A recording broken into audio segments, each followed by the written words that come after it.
To mod z1 का square plus mod z2 का square plus 2 real part of z1 z2 बार। सही है।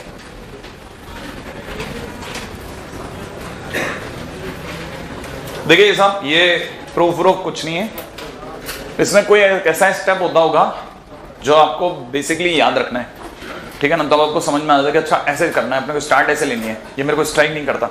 जैसे इसके अंदर अगर भाई देवे बात करी जाए तो मैं LHS उठा रहा हूँ। LHS को अगर मैंने उठाया तो ये देखेंगे z1 प्लस z2 का होल स्क्वायर लिखा है, देख लिया आपने। इसको देखते ही आपके दिमाग में फील आ जानी चाहिए कि ये जरूर मॉड z का स्क्वायर लिखा है। भाई किसी अपने अपनी जिंदगी में कहां देखा अभी तक? ये तो देखा है मॉड z का स्क्वायर, ये तो मॉड z1 प्लस z2 का स्क्वायर लिया है। लेकिन फिर आपको ये आ जाना चाहिए मॉड z का स्क्वायर तो यार z बार होता था, तो आपके दिमाग में आ जाना अच्छा ये z1 plus z2 into z1 plus z2 बार है। भाई नहीं आया समझ में? इसका मतलब इसकी स्टार्टिंग ऐसे होगी।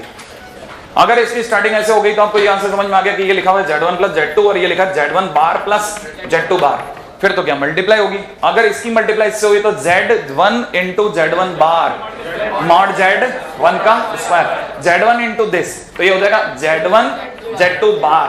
श्योर। अब z2 की मल्टीप्लाई करो, z2 z1 बार, z2 की इससे मल्टीप्लाई मॉड z2 का स्क्वायर। तो काफी हद तक आपने ये कंट्रोल कर लिया कि भाई इतना तो रोक दे भाई, z1 का स्क्वायर प्लस मॉड z2 का स्क्वायर। श्योर है। अब आपके पास जो रह गया उसको ढंग से देखना। देखो अब आप देखो इतना तो मिला गए, ये 2 रियल पार्ट का लफड़ा अड़ रहा है। लेकिन आपको क्या मतलब, आप तो अपने इसमें देखो आपके पास क्या बचा, z1 z2 बार प्लस क्या पढ़ने मारा आपको, ये पढ़ना z2 z1 बार। इसका मतलब मैं पढ़ रहा हूं z1 z2 बार का दोबारा बार। सोच के देखो आप, याद है आपको z2 का बार z2 और वो z2 ही लिखा था। नहीं आया समझ? तो मैं इसको ऐसा लिखता हूं। लेकिन सर ऐसा क्यों लिख रहे हैं? मैं आपको फील देना चाह रहा हूं कि अगर आप ढंग से पकड़ें, ये जो लिखा है ना, ये जो लिखा है, ये अगर z है, ये अगर z है तो ये z बार है, और z plus z bar 2 real part of z। पढ़ा था क्या?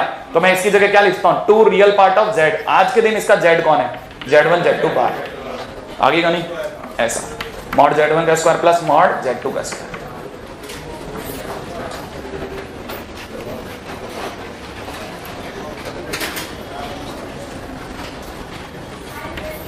दो काम के रिजल्ट्स याद रह जाएं तो बढ़िया। मॉड z1 प्लस z2 का स्क्वायर इज इक्वल टू होता है मॉड z1 का स्क्वायर प्लस मॉड z2 का square plus 2 real part of z1 z2 bar.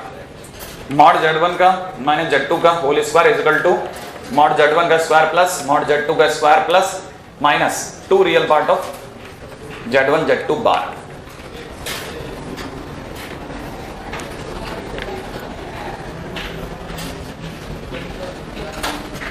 ठीक है। अब ये तमाम सब्जेक्टिव क्वेश्चंस करने के बाद अब अपन बेसिक क्वेश्चन देख लें, है ना। कहीं ऐसा ना हो कि हमें बेसिक ही नहीं आता और ये बड़ी बड़ी बातें सीख गए। Find modulus of following complex number. सही है भाई, पहला देख लेना, फिर मैं आपको दे दूंगा एक एक। आप अपनी तरफ से क्वेश्चन बना लेना भाई। 1 plus 2 iota into 1 plus 3 iota. बड़े ध्यान से सुनना। अगर मेरे को किसी ने ये z दे दिया और कहा बेटा इसका मॉड निकाल, अगर किसी ने इसका मॉड z निकालने को बोला तो मॉड z निकालते बड़े ध्यान से समझना भाई। मॉड z निकालते ही मैं इन तीनों को मॉड में ले लूंगा, याद आ गया। फिर मैं आपको प्रॉपर्टी पे लेके चलूंगा। अगर आप समझदार है तो सीख लेना भाई, क्योंकि अगला क्वेश्चन आप ही को करना है। ठीक है। अगर आपको याद हो तो मैंने आपको सिखाया था z1 इंटू z2 का बार का मॉड इज इक्वल टू अलग अलग उनका मॉड। इसका मतलब सीधी सी बात है, मैं अलग अलग इनका मॉड ले लूं। 1 प्लस आइटा का मॉड, 1 प्लस 2 आइटा का मॉड, 1 प्लस 3 आइटा का मॉड। इसका मॉड √10। सोचो, इसका मॉड √, इसका मॉड √2, तो आंसर हो गया 10। टाइम लगता है ना आपको? हार्ड था क्या? चलो कोई नहीं। हाँ भाई अगले क्वेश्चन में आओ।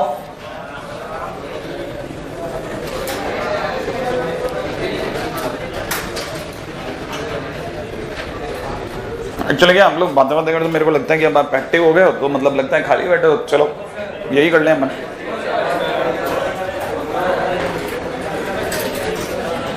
तो आसपास में कोई भी बात करता पाया जाए ना उसको बोल देगा नहीं यार प्लीज बात में तेरे चक्कर भागना पड़ता है मेरे को। अच्छा क्या चले आगे, चलिए।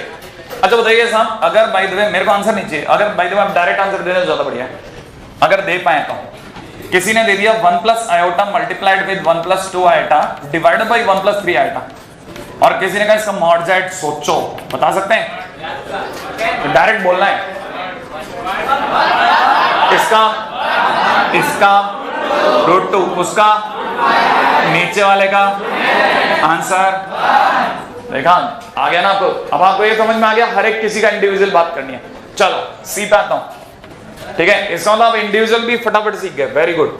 अगर किसी ने z इक्वल टू दे दिया, चलो ऐसे ही ले लेते हैं ना, किसी ने क्वेश्चन में दे दिया 1 माइनस आयोटा का whole square upon 1 plus 2 iota का mod is equal to question mark. बताओ क्या करना है? पहला काम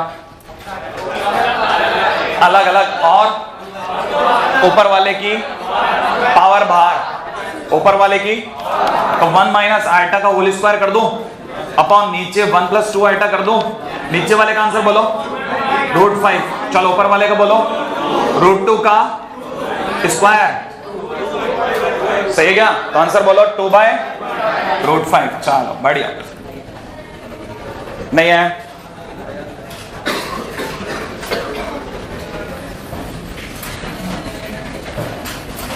अगले क्वेश्चन आते हैं।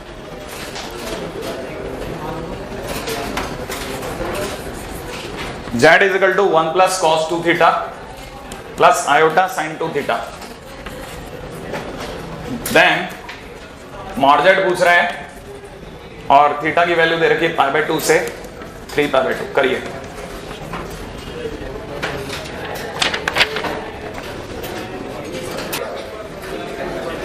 ये आपने क्वेश्चन भी अच्छा लिख कर बैठे हो आप लोग, मैंने तो आंसर निकाल दिया।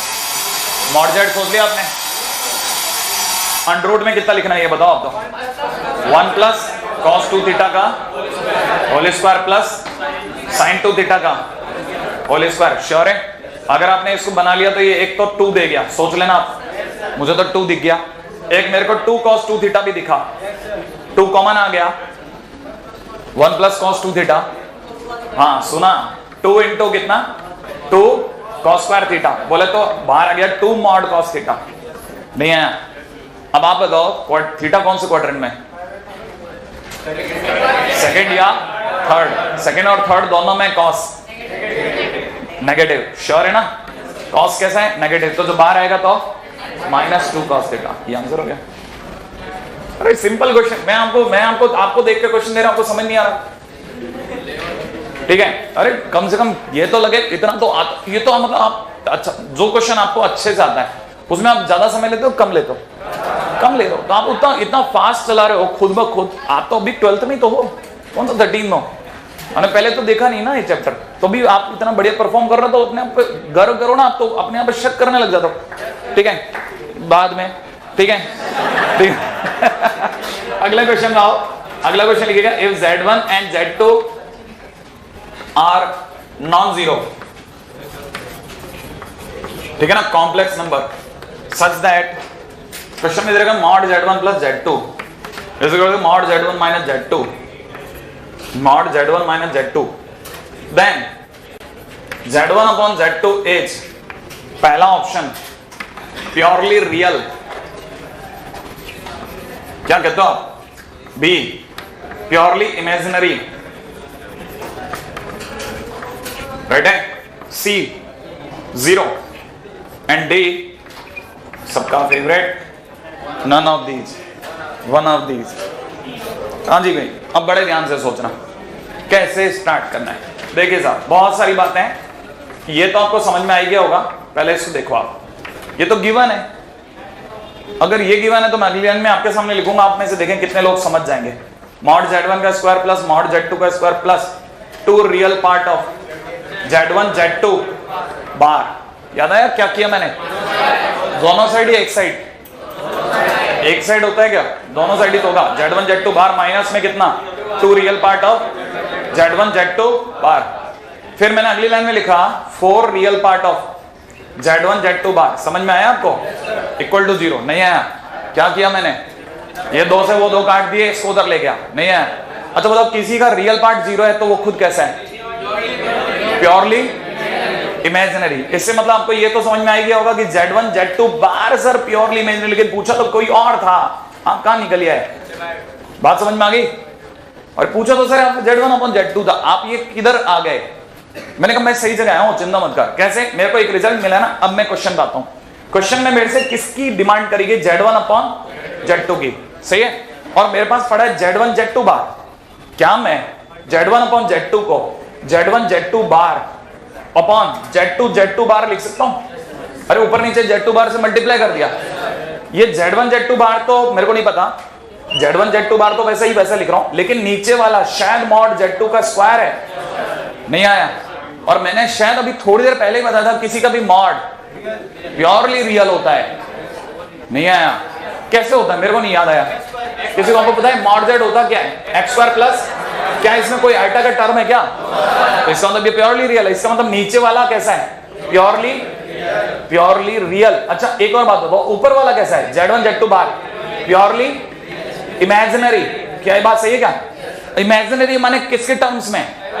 और नीचे वाला रियल है। इसका मतलब ये कि आइटा में अगर नीचे वाले रियल का डिवाइड भी हो जाएगा तो भी आंसर आइटा में रहेगा या नहीं रहेगा? जैसे किसी ने 2 आइटा बाई 5 कर दिया, तो क्या इसे मैं 2 बाई 5 आइटा नहीं बोलूंगा?